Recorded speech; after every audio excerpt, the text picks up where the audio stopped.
Knife crime. Two words that send shivers down the spines of Britons. The UK, a nation once celebrated for its peace, is grappling with a surge in knife crime.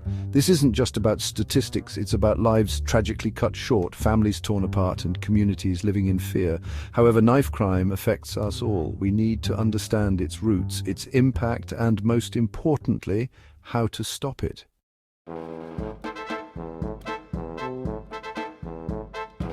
What drives someone to carry a knife?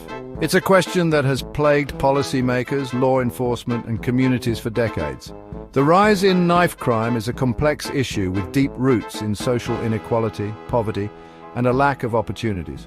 Many young people growing up in deprived areas feel trapped with limited prospects and little hope for the future. They see knife carrying as a form of protection, a way to navigate dangerous environments where they feel vulnerable and unsafe. Systemic issues, including cuts to youth services, underfunded schools, and a lack of social mobility, have created a fertile ground for knife crime to flourish. We need to listen to the voices of young people. Only then can we start to create a society where carrying a knife is not seen as a solution, but as the problem itself.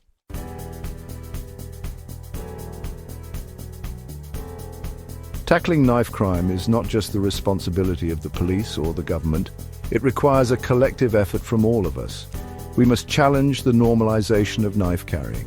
This means investing in our communities, providing young people with opportunities to thrive. It means supporting early intervention programs that address the root causes of violence. Across the UK, inspiring individuals and organisations are working tirelessly to combat knife crime. By working together, we can create a future where every young person can reach their full potential, free from the fear of violence. This is a call to action for each and every one of us to play our part in building a safer, more just, and compassionate society.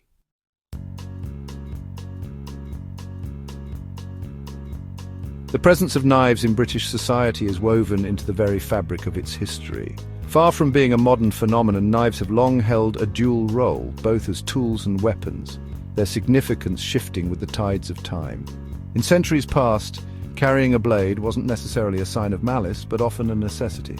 Farmers used them to tend their fields, craftsmen to ply their trades, and ordinary folk to perform everyday tasks. The law, too, reflected this reality, with legislation often distinguishing between different types of blades and their intended purposes. Of course, like any tool, knives could be and were used for violence. What we can discern is that carrying a knife, while potentially dangerous, wasn't necessarily viewed with the same alarm as it is today.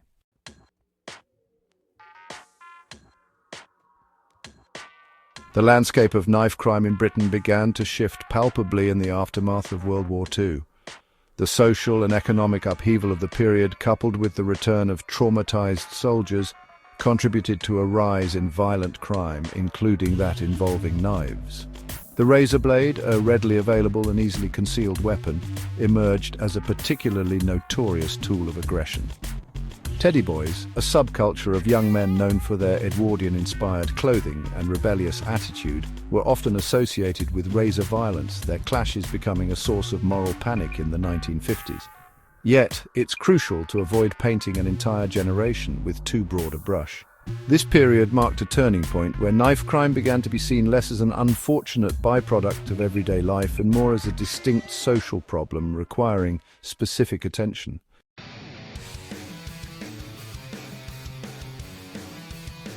The latter part of the 20th century saw the emergence of another significant factor in the evolution of knife crime in Britain, the rise of gang culture.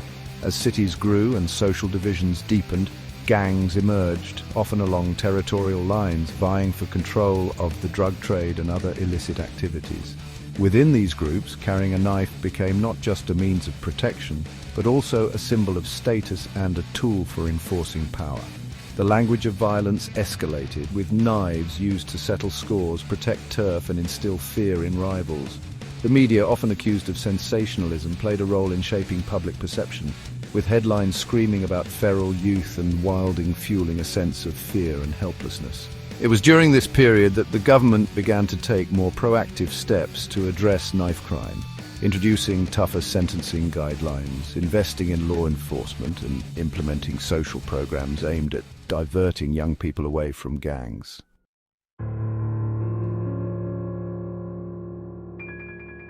To truly understand the persistence of knife crime in the UK, one must look beyond the sensational headlines and delve into the heart of Britain's social fabric. For many young people growing up in disadvantaged communities, the allure of a blade is inextricably linked to a profound sense of hopelessness and lack of opportunity.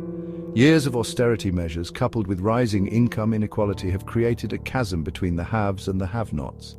In these environments, where poverty is a lived reality and social mobility feels like a distant dream, carrying a knife can become a coping mechanism. It's a way for young people to assert control in a world where they feel powerless, to project an image of strength and invulnerability in the face of adversity. The sad reality is that for some, a blade represents a perverse form of security, a shield against the harsh realities of their daily lives.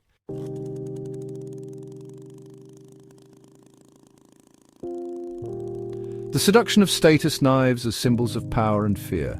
Within the distorted reality of gang culture, the knife takes on an even more sinister dimension. It becomes not just a weapon, but a symbol, a badge of honor, a twisted emblem of belonging and respect. In this dangerous game of one-upmanship, the blade represents power, both the ability to inflict harm and the fear it inspires in others.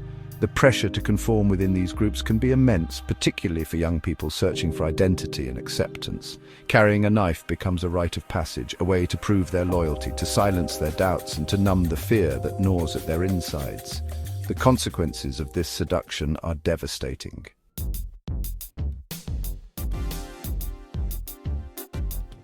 Beyond the blade, untangling the complex web of causation. Attributing the rise in knife crime solely to poverty or gang culture would be a gross oversimplification.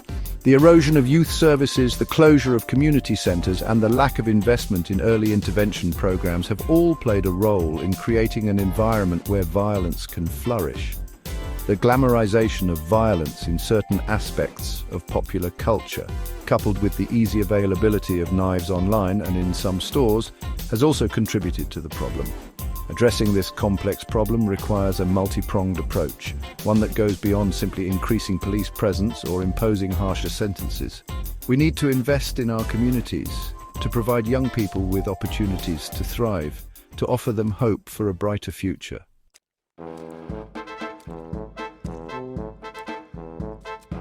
The unseen scars, trauma, and loss. The true cost of knife crime is immeasurable, a heavy toll paid not just in lives lost, but also in the enduring trauma inflicted on victims, families, and communities. For those who survive a knife attack, the physical injuries are often just the beginning of a long and arduous journey. Many struggle with chronic pain, disability, and the psychological scars of a life-altering event. Families, too, bear the brunt of this epidemic. The sudden loss of a loved one, particularly a young person with their whole life ahead of them, is a pain that words can scarcely describe. The fear of becoming the next victim, the sense of vulnerability, the erosion of trust. These are the insidious consequences of knife crime, creating an atmosphere of anxiety and suspicion that can poison the very fabric of society.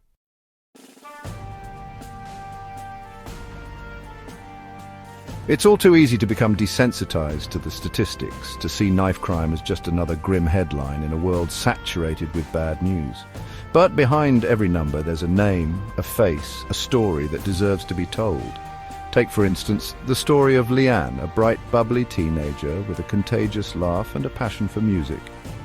She dreamed of becoming a teacher, of inspiring the next generation, but her dreams were shattered one fateful evening when she was caught in the crossfire of a gang fight, an innocent bystander in a senseless act of violence.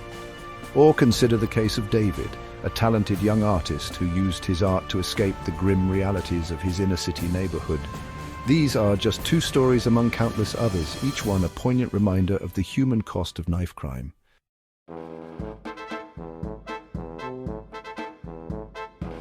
The impact of knife crime extends far beyond the immediate victims and their families, casting a long shadow over entire communities. The constant threat of violence creates an atmosphere of fear and insecurity, eroding the bonds of trust that hold society together. Parks and playgrounds, once vibrant spaces for children to play and families to gather, become no-go areas after dark. Streets once bustling with life fall silent as residents retreat indoors, fearful of becoming the next victim. Young people in particular bear the brunt of this climate of fear. This normalization of violence is one of the most insidious consequences of knife crime.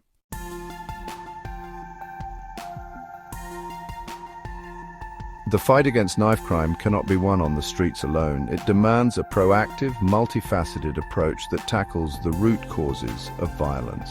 Early intervention and prevention programs are crucial in this battle, offering a lifeline to young people at risk of being drawn into a life of crime.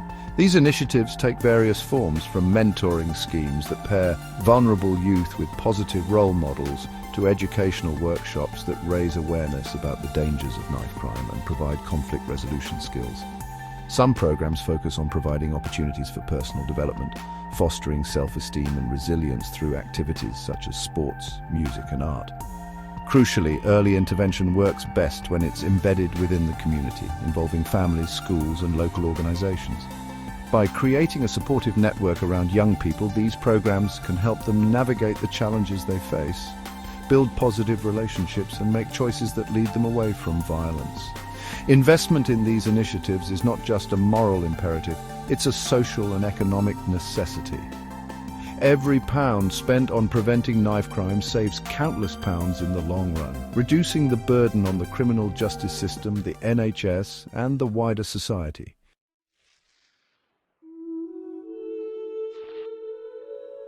Section 2. More than just punishment, restorative justice and rehabilitation. Simply locking up offenders is rarely the answer. A nuanced approach combines accountability with rehabilitation. Restorative justice offers a powerful alternative to court proceedings. It brings victims and offenders together to repair harm.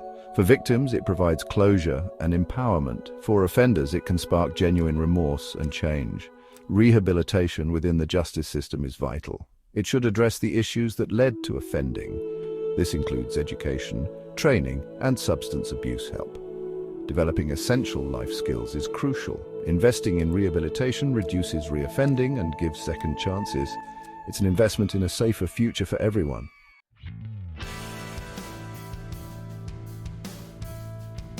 Section 3. A shared vision. Building a future, free from fear. Tackling the scourge of knife crime is not just the responsibility of the government or law enforcement.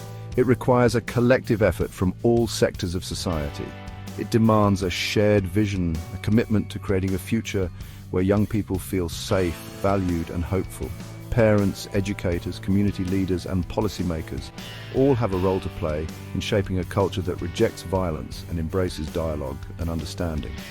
We need to challenge the glamorization of knife carrying, to dismantle the myth that a blade equals power or protection. Investing in our communities is paramount. This means providing adequate funding for youth services, creating safe spaces for young people to socialize and engage in positive activities, and addressing the root causes of inequality that fuel the cycle of violence. Ultimately, the fight against knife crime is a fight for the soul of our society. It's about creating a world where every young person has the opportunity to reach their full potential, free from the fear of violence. It's a long and challenging journey, but one we must undertake together if we are to build a safer, more just and compassionate future for all.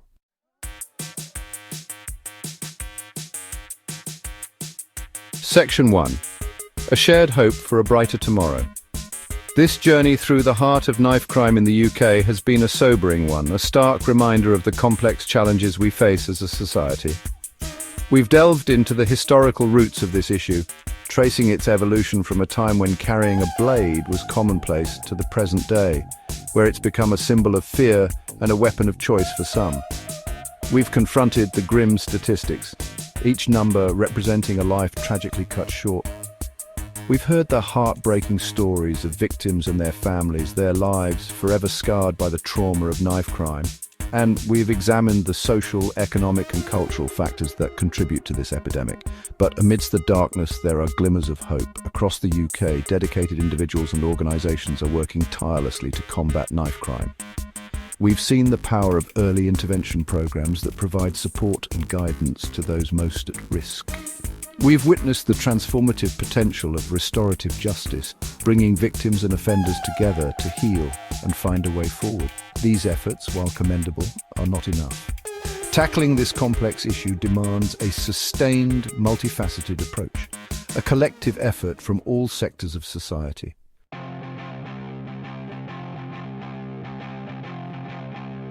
Section 2. Turning the tide, a call to action. We must move beyond blame and punishment to a compassionate approach, addressing root causes and offering pathways for redemption. This requires long-term commitment and investment in our communities. We must invest in our youth, providing opportunities and support.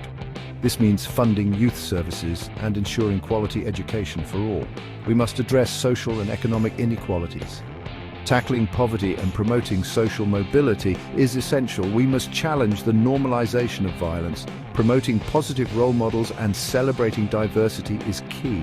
The task is daunting, but we must persevere. The future of our society is at stake. Together, we can create a brighter, safer future for all.